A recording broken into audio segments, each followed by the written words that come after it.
हरि ओम कौन था? जय जी सर जय जय जय जय जय जी ଆପଣଙ୍କ ୟୁଟ୍ୟୁବରୁ ମୁଁ ଶୁଣୁଥିଲି ଯେ ଆଜ୍ଞା ଆପଣ ସାର୍ ଥରେ କହିଲେ ଯେ ଜ୍ଞାନ ବଢିଲେ ଭକ୍ତି ବଢିବ। ଆଜ୍ଞା ଜ୍ଞାନ ତ ସାର୍ ଆମେ ଯାହା ଶିବ ମୁନିଙ୍କର ବହି କିମ୍ବା ଆମେ ତ ଠିକ ରକମ ସତ୍ସଙ୍ଗ ଶୁଣି ପାରୁନେ ଇଏରୁ ଆଜ୍ଞା ସେ ସବୁବେଳେ କହୁଛନ୍ତି ଯେ ମୁଁ ବ୍ରହ୍ମ, ମୁଁ ଆତ୍ମା, ମୁଁ ପବିତ୍ର ସ୍ୱରୂପ ଆତ୍ମା ଅଟେ, ଆଜ୍ଞା ମୁଁ ଶାନ୍ତ ସ୍ୱରୂପ ଆତ୍ମା ଅଟେ, ମୁଁ ଆଜ୍ଞା ଜ୍ଞାନ ସ୍ୱରୂପ ଆତ୍ମା ଅଟେ, ଆଜ୍ଞା ମୁଁ ଖୁସି ସ୍ୱରୂପ ଆତ୍ମା ଅଟେ, ମୁଁ ପ୍ରେମ ସ୍ୱରୂପ ଆତ୍ମା ଅଟେ, ଆଜ୍ଞା ମୁଁ ଆନନ୍ଦ ସ୍ୱରୂପ ଆତ୍ମା ଅଟେ।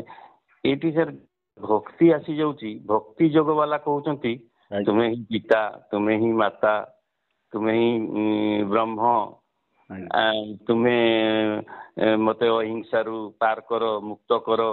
ଆଜ୍ଞା ଏଠି ସାର୍ ତୁମେ ହେଇଯାଉଛି, ଏଠି ମୁଁ ହଉଛି। ଜ୍ଞାନକୁ ଭକ୍ତି କିନ୍ତୁ କହିଲେ ଜ୍ଞାନ ହେଲେ ଭକ୍ତି ବଢେ।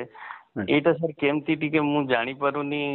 ମୁଁ ବହୁତ ଦିନ ହେଲା ମନୁଷ୍ୟ ସମାଜରେ ଅଛି, ଆଜ୍ଞା କିନ୍ତୁ ୟୁଟ୍ୟୁବରେ ସୌଭାଗ୍ୟ ହେଇନଥିଲା। ଏଇ 2 ବର୍ଷ ହେଲା ମୁଁ ଶୁଣୁଛି ଏଠୁ ସେଠୁ, ଆଜ୍ଞା ଭକ୍ତି ଜଗରୁ ବି ଶୁଣୁଛି, ଆପଣଙ୍କର ଜ୍ଞାନ ଜଗରୁ ବି ଶୁଣୁଛି ଆପଣ ମାନଙ୍କ ପାଖରୁ। ଆଜ୍ଞା କିନ୍ତୁ ସାର୍ ଭକ୍ତି ଆପଣ ଥରେ କହୁଥିଲେ ଜ୍ଞାନ ହେଲେ ଭକ୍ତି ବଢେ। ଭକ୍ତିଟା ଆଜ୍ଞା କାହାକୁ କରିବା ଏବଂ ଭକ୍ତି ଦେହ ଭିତରେ, ଦେହ ମନ ପ୍ରାଣ ଭିତରେ ଭକ୍ତି କିଏ କରେ? ଏବଂ ସେ କହୁଛନ୍ତି ଦାସ ମୁଁ, ଆଜ୍ଞା ଦାସ ଭାବ, ବାତ୍ସଲ୍ୟ ଭାବ ଏଇ ଯୋଉ ଭକ୍ତି ଜଗରେ ଅଛି। ଆଜ୍ଞା କିନ୍ତୁ ଜ୍ଞାନ ଜଗରେ ତ ମୁଁ ହିଁ ମୁଁ କହୁଛନ୍ତି। ଏଇଟା ଆଜ୍ଞା ସାର୍ କେମିତି କଣ ଟିକେ ହବ ଟିକେ ବୁଝେଇବେ କି? ଆଜ୍ଞା ଆଜ୍ଞା ଆଜ୍ଞା ବଢ଼ିଆ ପ୍ରଶ୍ନ। ଦେଖନ୍ତୁ, ଭକ୍ତି ହେଲା ମନର ଶୁଦ୍ଧ ସ୍ଥିତି। ଭକ୍ତିକୁ ଏମିତି ବି କହିପାରିବା, ଆଜ୍ଞା ସମର୍ପଣ ଭାବ ବି କହିପାରିବା। କି ଭକ୍ତିକୁ ଆହୁରି ଯଦି ଗଭୀର ଭାବରେ ବୁଝିବା, ଭକ୍ତି ଏକ ପ୍ରକାର ଶ୍ରଦ୍ଧା କି ପ୍ରେମ କହିପାରିବେ। ବୁଝିପାରୁଛନ୍ତି? ଭକ୍ତି ମାନେ କ'ଣ? ଆଜ୍ଞା ଭକ୍ତି ମାର୍ଗରେ ମନକୁ ସମର୍ପିତ କରିଦେବା। ସମର୍ପିତ କରିଦେବା କ'ଣ? ଏଠି ଦେଖନ୍ତୁ, ଜଡ଼ ଚେତନାର ଖେଳ ଚାଲିଛି। ଆଜ୍ଞା ଚେତନା ହେଲେ ବ୍ରହ୍ମ, ଚୈତନ୍ୟ ସତ୍ତା ହେଲେ ବ୍ରହ୍ମ। ଆଜ୍ଞା ବାକି ଯାହା ବି ବ୍ରହ୍ମଙ୍କ ସାଙ୍ଗରେ ଯୋଉଠି ମନ ଯୋଡି ହେଲା, ଇନ୍ଦ୍ରିୟ ଯୋଡି ହେଲା, ଶରୀର ଯୋଡି ହେଲା, ସଂସାର ଯୋଡି ହେଲା, ମାୟା ଯୋଡି ହେଲା। ଆଜ୍ଞା ବୁଝିପାରୁଛନ୍ତି? ମାନେ ଜଡ଼ ଯୋଡି ହେଲା। ଆଜ୍ଞା ମାୟାର ଅସ୍ତିତ୍ୱ କିଛି ନାହିଁ। ମାୟା ମନ ଯୋଉଠି ଯୋଡି ହେଲା ବ୍ରହ୍ମଙ୍କ ସାଙ୍ଗରେ, ସେଠି ମାୟା ଯୋଡି ହେଲା। ଆଚ୍ଛା, ଏଇଠି ଯୋଉ ପ୍ରଶ୍ନ ପଚାରିଲେ ଆପଣ, ଜ୍ଞାନରେ ଭକ୍ତି କେମିତି ବଢେ? ଜ୍ଞାନ କ'ଣ ଆମେ ଜାଣିବା ଦରକାର? ଜ୍ଞାନ ହେଲା ଜ୍ଞାନ ନିଜର ଶରୀରର ଜ୍ଞାନ ଯେତେବେଳେ ବଢିବ, ଶରୀରକୁ ଆପଣ ଦୁରୁପଯୋଗ କରିବେନି, ସଦୁପଯୋଗ କରିବେ। ଯେମିତି ଜ୍ଞାନ ମନ ଉପରେ ବଢିବ, ମନକୁ ବି ସେମିତି ଆପଣ ଚଳଚଞ୍ଚଳ କରିବେନି, ଅସ୍ଥିର କରିବେନି, ବୃଥା ବିନିଯୋଗ କରିବେନି, ସଦୁପଯୋଗ କରିବେ। ସେମିତି ଜ୍ଞାନ ଯେତେବେଳେ ଆତ୍ମା କଥା ବଢିବ, ଆତ୍ମା ବିଷୟରେ ବଢିବ, ଆତ୍ମଚିନ୍ତନ କରିବେ, ବ୍ରହ୍ମଙ୍କ କଥା ଯେତେବେଳେ ଶୁଣିବେ, ସିଏ ଆମ ଭିତରେ ଅଛନ୍ତି, ଆମ ବାହାରେ ନାହାନ୍ତି। ଚୈତନ୍ୟ ରୂପରେ, ଆଧାର ରୂପରେ, ଦ୍ରଷ୍ଟା ରୂପରେ, ମନର ସାକ୍ଷୀ ରୂପରେ, ଶରୀର ଇନ୍ଦ୍ରିୟ ମନର ଊର୍ଦ୍ଧ୍ୱରେ ଅଛନ୍ତି। ଯେତେବେଳେ ଏ କଥାକୁ ଆପଣ ଧୀରେ ଧୀରେ ବୁଝିବେ, ବୁଝିଲେ ସମର୍ପଣ ଭାବ ବଢିବ। ସମର୍ପଣ ଭାବ ବଢିବ କ'ଣ? ଦେହରୁ ଊର୍ଦ୍ଧ୍ୱକୁ ଯିବେ, ଇନ୍ଦ୍ରିୟଙ୍କ ଠାରୁ ଊର୍ଦ୍ଧ୍ୱକୁ ଯିବେ। ଇନ୍ଦ୍ରିୟଙ୍କର ଯୋଉ ଭୋଗ୍ୟ ବିଷୟରୁ ଇନ୍ଦ୍ରିୟଙ୍କୁ ବଞ୍ଚିତ ରଖିବେ। ଏଠି ତାପରେ ସାର୍ ସମର୍ପଣ ଆମେ କାହାକୁ କରିବା? ସମର୍ପଣ ସ୍ୱୟଂକୁ କରିବା, ନିଜକୁ କରିବା। ଶିବମୁନି ତ କହୁଛନ୍ତି ମୁଁ ଦେହ ନୁହେଁ, ମୁଁ ଇନ୍ଦ୍ରିୟ ନୁହେଁ, ମୁଁ ମନ ନୁହେଁ, ମୁଁ ବୁଦ୍ଧି ନୁହେଁ, ମୁଁ ହିଁ ବ୍ରହ୍ମ, ମୁଁ ହିଁ ଆତ୍ମା। ହୁଁ। ଯେତେବେଳେ ସମର୍ପଣ ଭାବଟା ସାର୍ କୋଉଠି, ମାନେ କିଏ କରିବ, କାହାକୁ କରିବ? ଏଇ ମନ, ଏଇ ଦେହ ଭିତରେ, ଏଇ ଶରୀର ଭିତରେ ଆଜ୍ଞା ଆଜ୍ଞା ହଁ କିଏ କାହାକୁ କରିବ? ହଁ, ଟିକେ ଶୁଣନ୍ତୁ, ଟିକେ ଶୁଣନ୍ତୁ, ସେ କଥା ହିଁ କୁହାହଉଛି। ଟିକେ କାହିଁକିନା ମୁଁ କହୁଥିଲା ସମୟରେ ଆପଣ ଟିକେ କହିବେନି, ଆପଣ କହୁଥିଲା ସମୟରେ ମୁଁ କିଛି କହିବିନି। କାହିଁକିନା ଦୁଇ ତରଫ ହେଲେ ସେଟା କଥା ବୁଝି ହବନି। ଇଏ ଆଜ୍ଞା ଜ୍ଞାନ ବହୁତ ଜଟିଳ କଥା, ତାକୁ ଧୀରେ ଧୀରେ ଶାନ୍ତ ମନରେ ବୁଝିବା ପାଇଁ ଚେଷ୍ଟା କରନ୍ତୁ। ଆଜ୍ଞା ଏଠି ଗୋଟେ କଥା ବୁଝନ୍ତୁ, ସର୍ବଂ ଖଲ୍ବିଦଂ ବ୍ରହ୍ମ ନେହ ନାନାସ୍ତି କିଞ୍ଚନ। ବ୍ରହ୍ମଙ୍କ ଛଡା କିଛି ବି ଏ ସଂସାରରେ ନାହିଁ। ଯିଏ ଜଡ଼ ସେଇ ଚେତନା, ଯିଏ ଚେତନା ସେଇ ଜଡ଼। କିନ୍ତୁ ଜଡ଼ରୁ ଊର୍ଦ୍ଧ୍ୱକୁ ଯାଇକି ଯେଉଁ ଶାଶ୍ୱତ ଆତ୍ମତତ୍ଵକୁ ଚିହ୍ନିବା ପାଇଁ ହେଲେ ସମର୍ପଣ କ'ଣ ଆମେ ବୁଝିବା ଦରକାର? ସମର୍ପଣ କ'ଣ? ଅହଙ୍କାରର ଊର୍ଦ୍ଧ୍ୱକୁ ଯିବାକୁ ପଡ଼ିବ। ଅହଙ୍କାର ମାନେ ଅନ୍ନମୟୀ କୋଷ, ପ୍ରାଣମୟୀ କୋଷ, ମନୋମୟୀ କୋଷ, ବିଜ୍ଞାନମୟୀ କୋଷ। ବିଜ୍ଞାନମୟୀ କୋଷ ହେଲା ଅହଙ୍କାର, ମାନେ ମୁଁ ଦେହ, ମୁଁ ଶରୀର, ମୁଁ ଫଲାନା ବ୍ୟକ୍ତି, ମୁଁ ଏଇ ଗାଁରୁ ଅଟେ, ମୋର ଏଇ ପଦ, ମୋର ଏଇ ପଦବୀ କି ମୋ ଘର ବାଡି, ଯୋଉ ମୁଁ ରୂପକ ଅହଙ୍କାରରୁ ଊର୍ଦ୍ଧ୍ୱକୁ ଯିବା ହିଁ ସମର୍ପଣ। ବୁଝିପାରୁଛନ୍ତି? ମୋ ରୂପକ ଯୋଉ ଯୋଉ ଅହଙ୍କାର ମାନେ ଅବିଦ୍ୟା, ମୁଁ ବ୍ରହ୍ମ, ମୁଁ ଆତ୍ମା, କିନ୍ତୁ ଅବିଦ୍ୟାରେ ଅଜ୍ଞାନରେ ମୁଁ ନିଜକୁ ଦେହ ମାନି ନେଇଛି, ମୁଁ ନିଜକୁ ଶରୀର ମାନି ନେଇଛି। ଆଉ ଏଇଠି ଦେଖନ୍ତୁ, ଏଇଠି ଦିଟା କଥା ଯେହେତୁ ରହୁଛି, ଆମେ କହୁଛେ ସର୍ବଂ ଖଲୁ ବ୍ରହ୍ମ, ସମସ୍ତେ ବ୍ରହ୍ମ। ଆଚ୍ଛା, ଯଦି ସମସ୍ତେ ବ୍ରହ୍ମ, ବାହାରେ ବି ସେ ଅଛନ୍ତି, ଭିତରେ ବି ସେ ଅଛନ୍ତି, ଜଡ଼ ଭିତରେ ବି ସେ ଅଛନ୍ତି, ଚେତନା ଭିତରେ ବି ସେ ଅଛନ୍ତି। ଗୁରୁ ଗୀତାର ଗୋଟେ ଶ୍ଲୋକ ଅଛି, ଅଖଣ୍ଡ ମଣ୍ଡଳାକାରಂ ବ୍ୟାପ୍ତମ ଏନ ଚରାଚରମ୍ ତତ୍ପଦମ୍ ଦର୍ଶିତମ୍ ଏନମ୍ ତସ୍ମୈ ଶ୍ରୀ ଗୁରୁବେ ନମଃ। ମୁଁ ସେ ଗୁରୁଙ୍କୁ ପ୍ରଣାମ କରୁଛି, ସେ ଈଶ୍ୱର ତୁଲ୍ୟ ଭଗବାନ ସ୍ୱରୂପ ସେ ଗୁରୁଙ୍କୁ ପ୍ରଣାମ କରୁଛି, ଯିଏ ଅଖଣ୍ଡ ରୂପରେ ଏ ସଂସାରକୁ ମଣ୍ଡଳ ଆକାରରେ ଜଡ଼ ଆଉ ଚେତନାର ଭିତରେ ସେ ଏକ ସତ୍ତାକୁ ଦେଖିପାରୁଛନ୍ତି। ମୁଁ ତାଙ୍କୁ ସେପରିକା ଗୁରୁଙ୍କୁ ମୁଁ ପ୍ରଣାମ କରୁଛି ବୋଲିକିରି ଗୁରୁ ଗୀତାରେ ଯେଉଁ ଗୁରୁ ବନ୍ଦନା ଯେଉଁ ଶ୍ଲୋକ କହୁଛି, ମାନେ କହିବା କଥା ହେଲା ସମର୍ପଣ ହେଲା ଏ ଯେଉଁ ମୁଁର ଊର୍ଦ୍ଧ୍ୱକୁ ଯିବା, ଅହଙ୍କାରର ଊର୍ଦ୍ଧ୍ୱକୁ ଯିବା। ମୁଁ ଯେଉଁ ଦେହ ମାନି ନେଇଛି, ମୁଁ ଯେଉଁ ନାଁକୁ ମୋର ମାନି ନେଇଛି, ପଦପଦବୀକି ମାନି ନେଇଛି, ଏସବୁ ଜିନିଷକୁ ତ୍ୟାଗ କରିବା। ମାନେ ଶୁଦ୍ଧ ମୋ ସାଙ୍ଗରେ, ମୋ ସ୍ୱଚ୍ଛ ମୋ ସାଙ୍ଗରେ, ମୋ ତତ୍ଵ ସାଙ୍ଗରେ ଉପନୀତ ହେବାକୁ ସମର୍ପିତ ଭାବ କୁହନ୍ତି। ସମର୍ପିତ ମାନେ ଆମେ ମାନିଛୁ କ'ଣ ଦେଇଦେବା, ଗୋଟେ କ'ଣ ଦବା, ଧନ ସମର୍ପଣ, ଜ୍ଞାନ ସମର୍ପଣ, କି ଫଳ ସମର୍ପଣ, ଫୁଲ ସମର୍ପଣ, ଏସବୁ ଆମେ ପୂଜାରେ ଯେହେତୁ ଆମେ ଯେଉଁ ସମର୍ପଣ କିଛି ଦବା ଭାବୁଛେ, ସେ ସମର୍ପଣ କଥା ଏଠି କୁହାଯାଉନି। ସମର୍ପଣ ମାନେ ଅହଙ୍କାରକୁ ତ୍ୟାଗ କରିବା, ନିଜର ମନରେ ଥିବା ଯେଉଁ ଅହଙ୍କାରକୁ ତ୍ୟାଗ କରିକିରି ସେ ସ୍ୱଚ୍ଛ ଶୁଦ୍ଧ ଆତ୍ମତତ୍ଵ ସାଙ୍ଗରେ ଉପନୀତ ହେବାକୁ ସେ ସମର୍ପଣ କୁହାଯାଏ। ସମର୍ପଣ କେମିତି ଆସିବ?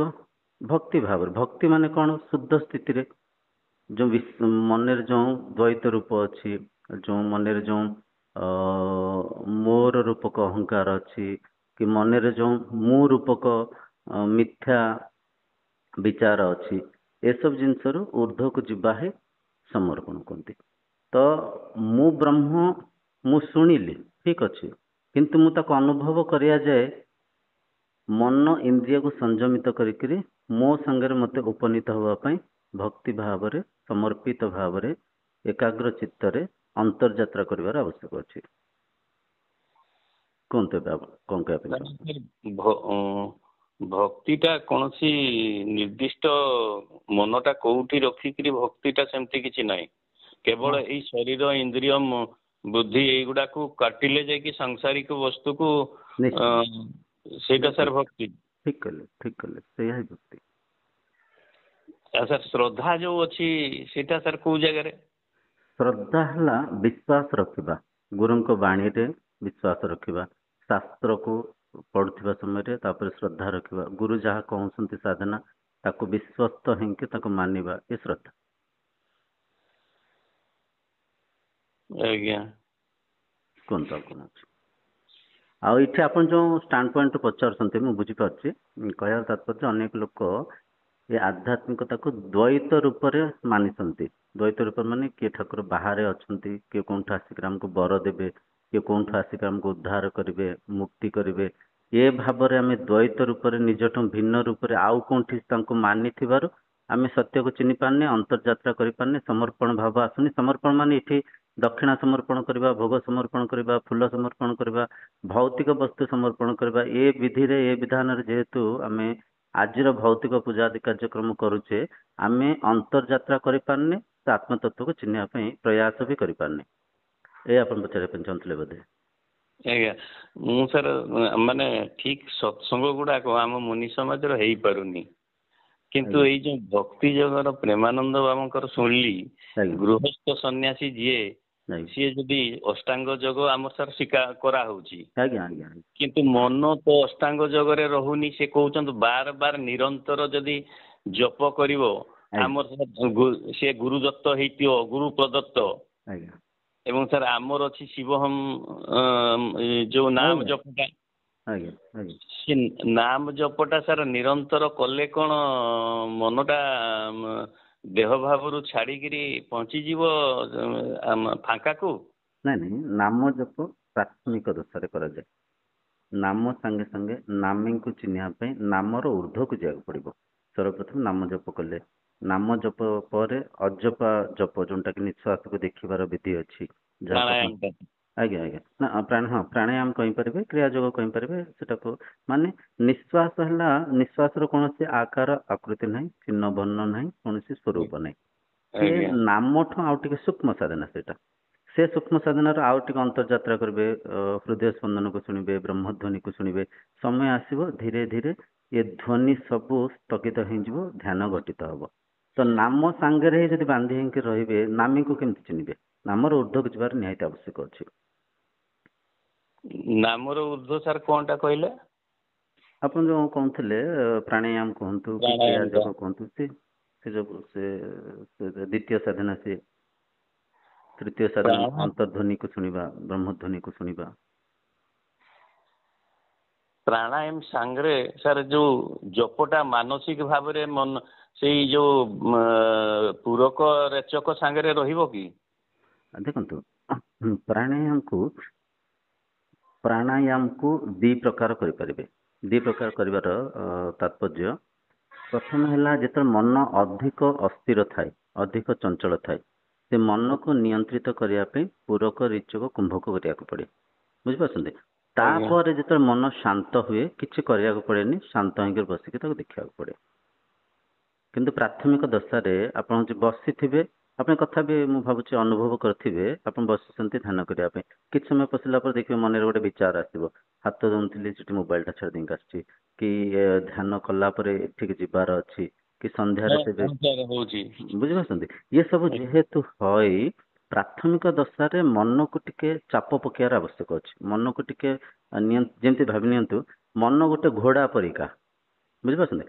ଆଜ୍ଞା ଘୋଡାକୁ ଭାବି ନିଅନ୍ତୁ, ଜଙ୍ଗଲୀ ଘୋଡା। ସେ ଜଙ୍ଗଲୀ ଆଜ୍ଞା ଘୋଡାଟାକୁ ଧରିକି ଆଣିକିରି ଆପଣ ତା ଉପରେ ବସିକି ଘୋଡସୱାରୀ କରିପାରିବେ? ସମ୍ଭବ କି? କେବେ ବି ନୁହଁ। ଘୋଡା ଫୋପାଡ଼ି ଦେବ, ଘୋଡା ଦୌଡ଼ିବ, ଘୋଡା ଆଦେଶ ମାନିବନି। ତ ସେ ଆଜ୍ଞା ଘୋଡାକୁ ନିଜ କବଳରେ ଆଣିବା ପାଇଁ ସେ ଘୋଡାକୁ ଆପଣ ଚାବୁକରେ ପିଟନ୍ତି, କି ସେ ଘୋଡାକୁ ହଉଛି ଲଗାମ ଦେଇକି ତାକୁ ଟାଣିକିରି ବୁଲାନ୍ତି, କି ତାକୁ ଧରିକିରି ଚଲାନ୍ତି। ଧୀରେ ଧୀରେ ସମୟ ଆସିବ, ସେ ଘୋଡା ନିୟନ୍ତ୍ରିତ ହବ। ସେମିତି ମନ ଯେତେବେଳେ ପ୍ରାଥମିକ ଦଶାରେ, ଦେଖନ୍ତୁ ଆକ୍ଚୁଆଲି ବୈଦିକ ପରମ୍ପରା ଯଦି ଆମେ ଛୋଟ ବେଳଠୁ ଆଚରଣ କରିବା, ବିଧିବତ ଜୀବନଯାପନ କରିବା, ଶାସ୍ତ୍ରବତ ଆମେ ଯଦି ସାଧନା କରିବା, କି ଛୋଟ ବେଳଠୁ ଯୋଉ ଆମର ଆଶ୍ରମ ବିଦ୍ୟା ଥିଲା, ସେତେବେଳଠୁ ଯଦି ଆମେ ମନକୁ ଏସବୁ ସାଧନାରତ କରିଥିବା, ତାହେଲେ ସେ ଘୋଡା ପୋଷା ଘୋଡା ପରିକା, ମାନେ ମନଟା ପୋଷା ଘୋଡା ପରିକା ହେଇଥାନ୍ତା। କିନ୍ତୁ ଆମେ ଛୋଟବେଳ ତ ତାକୁ ସବୁ ଆଚରଣ କରିନେ ନା, ଆମେ ବୟସ ଯେତେବେଳେ ଅଧିକ ହେଉଛି 30-35 କି ତା ଉର୍ଦ୍ଧ୍ୱକୁ ଗଲା ପରେ ଆମେ ସାଧନାରତକୁ ଆସୁଛେ, ଏସବୁ କଥାକୁ ଆରମ୍ଭ କରୁଛେ। ତ ଯେହେତୁ ଆରମ୍ଭ କରୁଛେ, ପ୍ରାଥମିକ ଦଶାରେ ପ୍ରାଣାୟାମକୁ ପୂରକ ରୋଚ କୁମ୍ଭକ କରିକିରି ପ୍ରାଣାୟାମ କରିବାର ଆବଶ୍ୟକ ଅଛି। ଏଇଟା କରିକି ଦେଖିବେ, କଲା ପରେ ଦେଖିବେ, ତାପରେ ଶାନ୍ତ ହେଇକି ବସିକି ନିଶ୍ୱାସକୁ ଦେଖନ୍ତୁ, ଏଇଟା ଟିକେ ସାହାଯ୍ୟକାରୀ ହବ। ବୁଝିପାରୁଛନ୍ତି? ଯେତେବେଳେ କୁମ୍ଭକ କରୁଛନ୍ତି, ଯେହେତୁ ଶରୀର ଉପରେ ଚାପ ପଡୁଛି, ମନ କୁମ୍ଭକଟା ସାର୍ ମାନେ ଆପେ ଆପେ ହବ ନା କରିବା ପାଇଁ ହବ? ପ୍ରାଥମିକ ଦଶାରେ କରିବାକୁ ପଡେ, ତାପରେ ଧୀରେ ଧୀରେ ଆପେ ଆପେ ହବ। ଆମର ସାର୍ ପ୍ରାଣାୟାମଟା ଖାଲି ନିଶ୍ୱାସର ଯିବା ଆସିବା ବା ପୂରକ ରେଚକକୁ ନିରୀକ୍ଷଣ କରିବା ହଉଛି ପ୍ରାଣାୟାମ କହୁଛନ୍ତି, କିନ୍ତୁ ଭିତରେ ଯୋଉ ରଖିକି ଛାଡିବାଟା, ଆଜ୍ଞା, ମାନେ ଇଡା ପିଙ୍ଗଳାର ଦୁଇଟା ଯେତେବେଳେ ଯାଉଥିବ, ବାୟୁ ଫେରୁଥିବ, ସେଇଟାକୁ ଖାଲି ଲକ୍ଷ୍ୟ କରିବା ପାଇଁ ସେ କହୁଥିଲେ। କଣ ଭିତରେ କୁମ୍ଭକ କରିକିରି ଛାଡି ହବ ସେମିତି? କରିହବ, କୁମ୍ଭକ କାହିଁ କରିହବନି? ଦେଖନ୍ତୁ, ଏଠି ଟିକେ ପୂର୍ବରୁ ଆପଣ ନିଜେ କହୁଥିଲେ, ଧ୍ୟାନରେ ଯେତେବେଳେ ବସୁଛନ୍ତି ପ୍ରାଥମିକ ଦଶାରେ ବିଭିନ୍ନ ବିଚାର ଆସୁଛି ନା ନାଇଁ? ଆଜ୍ଞା। ମନ ଆଉ କୁଆଡେ ପଳାଉଛି। ତ ସେ ବିଚାରରୁ ଦେଖନ୍ତୁ, ଏ ଯୋଉ ମୁଁ ପୂରକ ରେଚକ କହୁଛି, ଇଏ ହେଲା ସାହାଯ୍ୟ ହବ ମନକୁ ଏକାଗ୍ର କରିବାରେ। ତ କିଛି ସମୟ ଦେଖନ୍ତୁ, ପ୍ରାଣାୟାମ କିଛି ସମୟ କରନ୍ତୁ, ପୂରକ ରେଚକ କୁମ୍ଭକ, ଆଉ ଦେଖିକିରି କରିବେ। ଦେଖିକି କରିବେନି, ଆପଣ ଯଦି ଅସ୍ତମା ଥିବ, କି ଆପଣଙ୍କ ଯଦି ରେସ୍ପିରେଟରୀ ପ୍ରୋବ୍ଲେମ୍ସ କିଛି ଥିବ, କି ଥଣ୍ଡା ଥିବ, ଏସବୁ ଥିଲେ ଆକୁ କରିବା କଥା ନୁହେଁ। ଆଜ୍ଞା ଯଦି କିଛି ନଥିବ, ସୁସ୍ଥ ଥିବେ, ଆପଣ ଭଲ ଥିବେ, କିଛି କୌଣସି ଅସୁବିଧା ଆପଣଙ୍କ ଶାରୀରିକ କିଛି ବ୍ୟାଧି ହେରିକା ନଥିବ, ତାହେଲେ ଆପଣ ହଉଛି ଆରାମସେ ଆକୁ କିଛି ସମୟ କରନ୍ତୁ। କିଛି ସମୟ ମାନେ 15 ଥର କରନ୍ତୁ, ଯେତେ ଆଉ ଟିକେ କରିପାରିବେ ଅଧିକ 21 ଥର କରନ୍ତୁ। ଏଇଟା କରିସାରିଲା ପରେ ସେ ଯୋଉ ଆପଣ କହୁଥିଲେ ଯୋଉ ନିଶ୍ୱାସକୁ ପରଖିବାର ସେ ଯୋଉ ବିଧିକୁ ଯାହାକୁ ଆପଣ କ୍ରିୟା ଯୋଗ କୁହନ୍ତୁ କି ସେ ପ୍ରାଣାୟାମ ବି କୁହନ୍ତୁ ଯାହା ବି କୁହନ୍ତୁ, ସେ ତ ସ୍ଥିର ହେଇକି କରିକି ଦେଖନ୍ତୁ, ମନ ବହୁତ ସହଜରେ 21 ଥର କଣ ଗଣି ଗଣି କରିହବ କରିହବ। ପ୍ରଥମ ଅବସ୍ଥାରେ? ନା ନା, ପ୍ରଥମ ଅବସ୍ଥାରେ ଏତେ ଥର କରିହବନି। ପ୍ରଥମ ଅବସ୍ଥାରେ 5 ଥର କରନ୍ତୁ, 7 ଥର କରନ୍ତୁ, 9 ଥର କୋଉଟା କରନ୍ତୁ ପ୍ରାଣାୟାମଟା? ପ୍ରାଣାୟାମଟା। ନାଇଁ ଗଣି ଗଣି ସାର୍ ମୁଁ ଥରେ 100 ଥର କରିଥିଲି। ତାହେଲେ ତ ଭଲ କଥା, ଆପଣ କରିପାରୁଛନ୍ତି। ଯେ ହେଲେ ବି ତ ସାର୍ ମନ ତ ଛାଡି ଯାଉଛି ପୁଣି। ଆପଣ ବୟସ ସାର୍ କେତେ ହବ କହିଲେ? ମୋର ବୟସ ସାର୍ ବହୁତ ହେଇଗଲାଣି, କିନ୍ତୁ ମନ ଇଆଡେ ବେଶୀ କୁହନ୍ତୁ ଲାଗୁଛି। କୁହନ୍ତୁ, ନାଇଁ କେତେ ହବ କୁହନ୍ତୁ? 62 ବର୍ଷ ହେଇଗଲାଣି, 62 62 ଡେଟ୍ ବର୍ଷ, ଅଫ୍ ବାର୍ଥ। 62 ହେଇଗଲେ। ଆଚ୍ଛା, ଆପଣ ଏ ଯୋଉ ସାଧନା କେତେ ବର୍ଷ ହେଲାଣି କଲେଣି? ସାଧନା ତ ସାର୍ 2004ରୁ ମୁଁ ଆଡମିସନ ହେଇଥିଲି। ନା କିନ୍ତୁ ଆଡମିସନ ହେଇଥିଲେ ଯେ ଯେତେ ସାଧନା ରତ ହେଇକି ନିଷ୍ଠାବାନ ହେଇକି କେତେ ଦିନ ହେଇ କଲାଣି? ନିଷ୍ଠାବାନ ହବ ମୋର ସାର୍ ମଝିରେ ଦେହ ଖରାପ ହେଇଗଲା, ଏଇ ଭିତରେ ପଶିବାର ବହୁତ ଇଏ ହେଲା। ଯେତେବେଳେ ଦେଖିଲି ମୁନି ସମାଜ କିଛି ମତେ ଦେଇପାରୁନି ଏଇ ମନ ସ୍ଥିର କରିବାର, ଏଇଠି ଗୋଟେ ସାର୍ ଶ୍ରୀମା ଅରବିନ୍ଦ ସ୍କୁଲ ଥିଲା। ଆଜ୍ଞା ଆଜ୍ଞା। ନାଇଁ ସେଠି ନାଇଁ ମୁଁ ସାର୍ ଧ୍ୟାନ ଶୁଣନ୍ତୁ, ଶ୍ରୀମା ଅରବିନ୍ଦ କୁହନ୍ତୁ, ମୁନି ସମାଜ କୁହନ୍ତୁ, ବ୍ରହ୍ମ ସମାଜ କୁହନ୍ତୁ, ଆର୍ଯ୍ୟ ସମାଜ କୁହନ୍ତୁ, କି ଆପଣଙ୍କର ଆଦିଗୁରୁ ଶଙ୍କରାଚାର୍ଯ୍ୟଙ୍କର ବିଧି କୁହନ୍ତୁ, ସବୁ ଏକ। କ୍ରିୟା ଯୋଗ କୁହନ୍ତୁ, ସବୁ ଏକ। ଦେଖନ୍ତୁ ଦେଇ ପାରିବେନି ଆମେ ଏମିତି କହିବା ଟିକେ ଅନୁଚିତ ହବ, ହେଇପାରେ ଆମେ ବୁଝିପାରିନେ ତାଙ୍କ ଶୈଳୀକୁ, ତାଙ୍କ ହଁ ସାର୍, ବିଧିକୁ। ବାକ୍ୟ ମୁଁ ପାଇନଥିଲି, ମୁଣ୍ଡ ଉପରେ ପ୍ରେସାର ଦେଇଦେଲି ଏଇ ଯୋଉ ଶ୍ରୀମା ଅରବିନ୍ଦଙ୍କର ସବୁ ଭୁଲ ଭାଲ ଯୋଉ ସତ୍ସଙ୍ଗ। ଶ୍ରୀମା ଅରବିନ୍ଦ ଠିକ, କିନ୍ତୁ ତାର ରାସ୍ତା ଗୁଡା ଭୁଲ ଭାଲ କହିଲେ। ଦେଖନ୍ତୁ ରାସ୍ତା ବି ଭୁଲ ନୁହଁ, ରାସ୍ତା ବି ନୁହଁ, ହେଇପାରେ କିଏ ଯିଏ ବୁଝାଉଛନ୍ତି ସେ ଟିକେ ତ୍ରୁଟି ଭାବରେ ବୁଝେଇଛନ୍ତି। ଆଜ୍ଞା, ଗୁରୁ ସାର୍ ଠିକ ମାନେ ଶୁଦ୍ଧ ଗୁରୁଙ୍କର ସତ୍ସଙ୍ଗ ସାର୍ ମୁଁ ଠିକ ରକମ ୟୁଟ୍ୟୁବରେ ଶୁଣି ପାରିନଥିଲି, ମାନେ ସୌଭାଗ୍ୟ ପ୍ରାପ୍ତ ହେଇନଥିଲା ମତେ। ଯେତେ ବୟସ ହଉଛି ଏବଂ ମଝିରେ ସାର୍ ଡିପ୍ରେସନ ହେଇଗଲି, ମୁଣ୍ଡ ଫୁଣ୍ଡ ଇଏ ହେଇଗଲା, ଦେଇକିରି ଭୟ ଫୟ ଲାଗିଲା। ତାପରେ ଭଲ ହେଇଗଲା ପରେ ପୁଣି ସେଇ ଆଡକୁ ଟାଣୁଛି। ବର୍ତ୍ତମାନ ସବୁବେଳେ କହୁଛନ୍ତି ନିର୍ଭୟତା ଏବଂ ମନକୁ ସଂଯମ।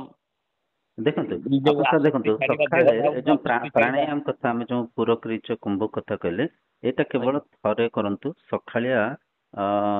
ଯେତିକି ମାନେ 21 ଥର କି ଯଦି 15 ଥର ହବ ଥରେ କରନ୍ତୁ, ଆକୁ ଆଉ ବେଶୀ କରିବେନି। ଅଧିକ ସେ ଯୋଉ ନିଶ୍ୱାସକୁ ପରଖିବା ବିଧିକୁ କରିବେ। କାମ ନାହିଁ, ଆପଣ ବସିଛନ୍ତି, ଅନାବଶ୍ୟକ କିଛି ଚିନ୍ତା ଚିନ୍ତନ ଚଲେଇବେନି, ମନ ଭିତରେ ସେ ନିଶ୍ୱାସକୁ ଦେଖିବେ। ଯଦି ଆପଣ ଏଇ ଯୋଉ ଭିତରେ ରଖିବାଟା କହିଲେ କେତେ ସମୟ ରଖିବି ମୁଁ?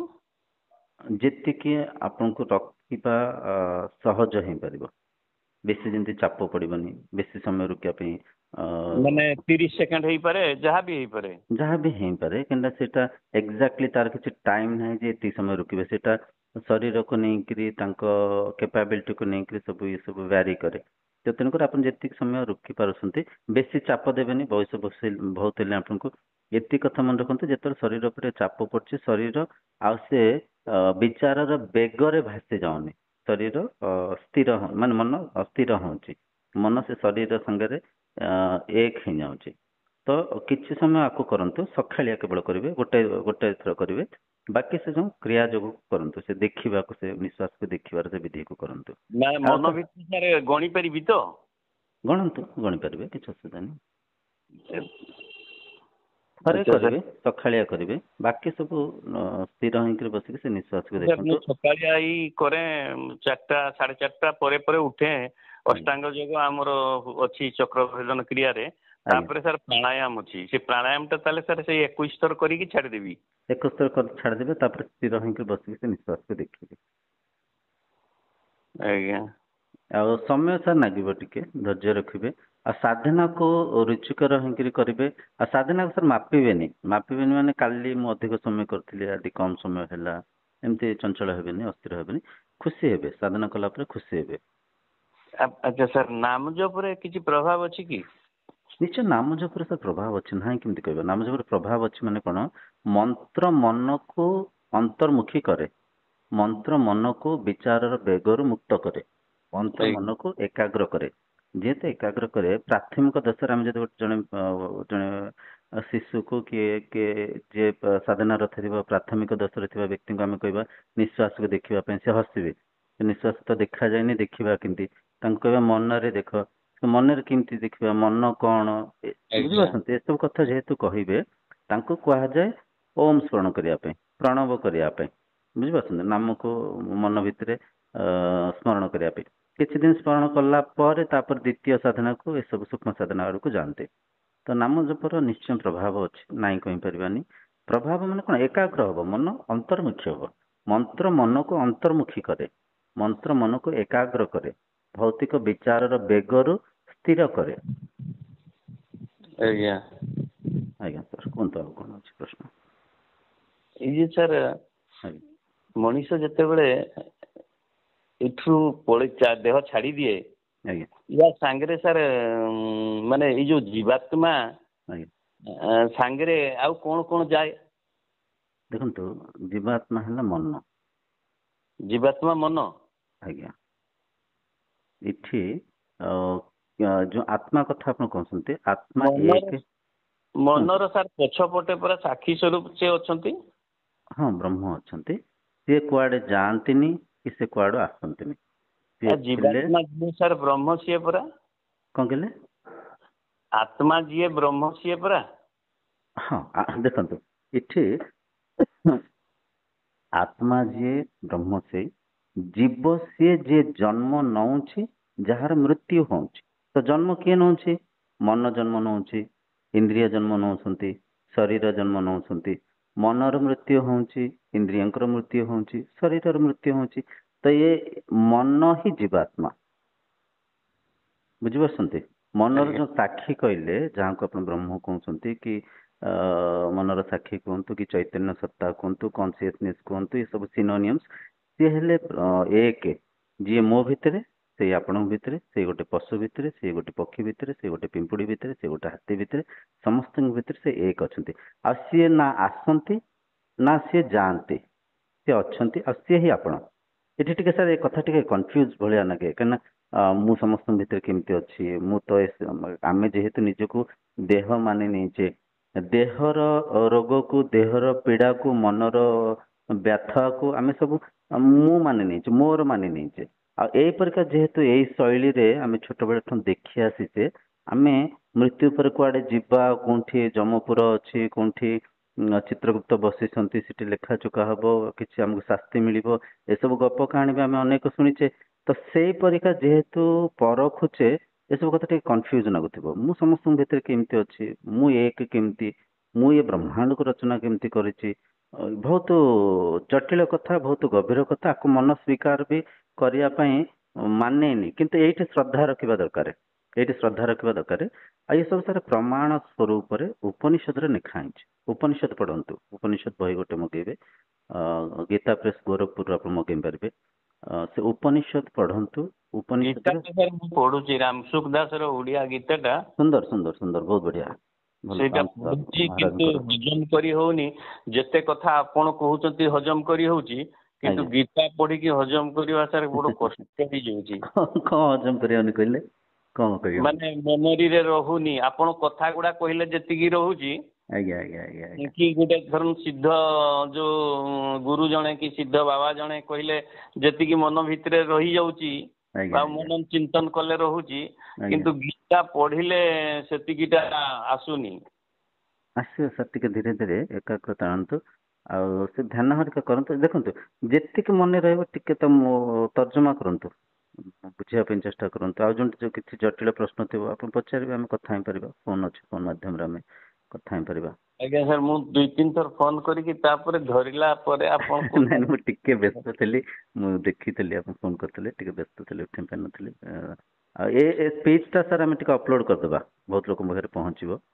ଆଜ୍ଞା ଆଜ୍ଞା ଅନେକ ଲୋକ ବି ଏସବୁ ଦ୍ୱନ୍ଦ୍ୱରେ ଏସବୁ ସଂଖ୍ୟାରେ ଅଛନ୍ତି ବୁଝିବା। ସାର୍ ଆପଣ ତ ଜଣେ କିଛି ତ ଐଶ୍ୱରିକ ଶକ୍ତି ପ୍ରାପ୍ତ କଲେଣି ଆପଣଙ୍କର ମାନେ ମୋର ଯୋଉ ଜିଜ୍ଞାସାଟା କିଛି ସାର୍ ଲାଗୁଛି ଉତ୍ତରୋତ୍ତର ଏଇ ଯୋଉ ଈଶ୍ୱରୀୟ ଆଡକୁ ମାନେ ଏଇ ଜନ୍ମରେ ଏଇ ଶରୀର ଥିବା ଭିତରେ କିଛି ଭାବରେ ମାନେ ଡେଭଲପ ହବ ଆପଣଙ୍କ ସାର୍ ଭିତରେ 100% ଡେଭଲପ ହବ। ଶତକଡ଼ା 100ରୁ 100% ଡେଭଲପ ହବ। ଆଉ ଦେଖନ୍ତୁ ଗୋଟେ କଥା ସାର୍ ଶୁଣନ୍ତୁ ଆପଣ ଏବେ ବି ସେଇଆ ହିଁ ଅଛନ୍ତି, ଆପଣ କିଛି ବନିବେନି, କିନ୍ତୁ ଚିହ୍ନିବାକୁ ପଡିବ, ବୁଝିବାକୁ ସେଟା ପଡିବ। ବି ସାର୍ ଶୁଣୁଛି ବୁଝୁଛି, ଶିବମୁନି ବି କହିଛନ୍ତି, ବୁଝିପାରୁଛନ୍ତି, କିନ୍ତୁ ଆପଣ ସାର୍ ଏତେ ବନିବେନି କିଛି, ଜିନିଷ ଏବେ ବି ସେଇଆ ଅଛନ୍ତି, କିନ୍ତୁ ଆପଣଙ୍କୁ ଚିହ୍ନିବାକୁ ପଡିବ। ଧୀରେ ଧୀରେ ତର୍ଜମା କରି, ଧୀରେ ଧୀରେ ଗୋଟେ ଗୋଟେ କଥାକୁ ସମୟ ଟିକେ ଲାଗିବ, କିନ୍ତୁ ଆପଣଙ୍କ ଭିତରେ ବହୁତ ମୁମୁକ୍ଷତ୍ଵ ଅଛି, ବ୍ରହ୍ମ ଜିଜ୍ଞାସା ଅଛି, ବହୁତ ବ୍ୟାକୁଳତା ଅଛି। ଆପଣଙ୍କ କଥାରେ, ଆପଣଙ୍କ ବାଣୀରେ ଏଇଟା ସ୍ପଷ୍ଟ ଜଣା ପଡୁଛି। ସାର୍ ବ୍ୟାକୁଳତା ତ ବଢୁଛି, ନିଶ୍ଚୟ। କିନ୍ତୁ ଇଏ ହଉନି ସାର୍। କଣ କହିଲେ? କଣ ଠିକ ଭାବରେ ସାର୍ ସେ ସାର୍ ହବ ହବ ହବ କହିବି କି ହବ। ନାହିଁ ଜିନିଷଟା, ସେଟା ସାର୍ କହିବିନି, କାରଣ ଏଇଟା ଅପଲୋଡ କରିବେ ତ। କହୁନାହାନ୍ତି, ସେଇଟା ନାଇଁ କୁହନ୍ତୁ, ଆପଣ କିଛି ଲୁଚାନ୍ତୁନି। ଦେଖନ୍ତୁ, ସାଧନା କଥା ଆମେ କଥା ହଉଛେ, ଆଡୁ ସାଡୁ କିଛି କଥା ଆମେ କଥା ହଉନେ। ଯେହେତୁ ସାଧନା କଥା କଥା ହଉଛେ, ଯାହା ବି ମନରେ ଆପଣଙ୍କର ଶଙ୍ଖ ଆସୁଛି ପଚାରନ୍ତୁ, ପ୍ଲିଜ ଦୟାକରି ପଚାରନ୍ତୁ, ଭଲ ଲାଗିବ। ଲୁଚାଉଛନ୍ତି କାହିଁକି? କିଛି ଖରାପ କଥା ନୁହଁ ନା। ଏଇ ସାର୍ ମନକୁ ସ୍ଥିର କରିବାର ଯୋଉ ଜିଜ୍ଞାସାଟା ଯୋଉ ରହୁଛି, ଆଜ୍ଞା, ସେଇ ଜିନିଷର ବାଟଟାକୁ ମୁଁ ଠିକ ଭାବରେ ମାନେ ବୁଝିପାରୁନାହାନ୍ତି। ସତ୍ସଙ୍ଗ ପାଉନି। ଯୋଉ ଗୋଟେ ଧର ଡେଲି ସତ୍ସଙ୍ଗ ଆଜ୍ଞା ଆଜ୍ଞା କିମ୍ବା ଇଏ ଯାହା ୟୁଟ୍ୟୁବ ରୁ କରୁଛି, ଆଜ୍ଞା ଏଇ ଯୋଉ ଆପଣଙ୍କୁ ପଚାରିଲା ବେଳକୁ ଯୋଉ ମାନେ ପ୍ରଶ୍ନ ଗୁଡା ସମାଧାନ ହଉଛି, ଆଜ୍ଞା ଆଜ୍ଞା ଆଜ୍ଞା। ଏଇଭଳିଆ ମାନେ ଜଣେ ସିଦ୍ଧ ପୁରୁଷଙ୍କୁ ମୁଁ ନାଇଁ ନାଇଁ ସାର୍, ମାନେ ହବ ପାଉନି। ହବ ସାର୍, ହବ। ଆପଣ ଧୀରେ ଧୀରେ ୟୁଟ୍ୟୁବ ହେରିକା ଦେଖନ୍ତୁ, ମଝିରେ ମଝିରେ ଫୋନ କରିବେ, ଆମେ କଥା ହବା, କିଛି ଅସୁବିଧା ନାହିଁ ସାର୍। ଆଜ୍ଞା। ଆଜ୍ଞା, ଠିକ ଅଛି ସାର୍। ହଉ ରଖୁଛି ସାର୍, ମୁଁ ଆଜ୍ଞା, ଯଦି ଧନ୍ୟବାଦ। ଯାହା ପ୍ରଶ୍ନ ଆସେ ଲେଖି ରଖିବି। ଲେଖି ମନେ ରଖନ୍ତୁ, ରଖିବେ। ଲେଖି ରଖନ୍ତୁ, ଆମେ ତାପରେ ଚର୍ଚ୍ଚା ହବା। ଆଜ୍ଞା ଆଜ୍ଞା ଠିକ ସାର୍। ଅଛି, ହରି ଓମ୍, ହରି ଓମ୍। ହଉ ସାର୍, ରହିଲି, ଜୟ ଆଜ୍ଞା, ଜୀ। ହରି ଓମ୍, ଜୟ ଜୀ, ଜୟ ଜୀ।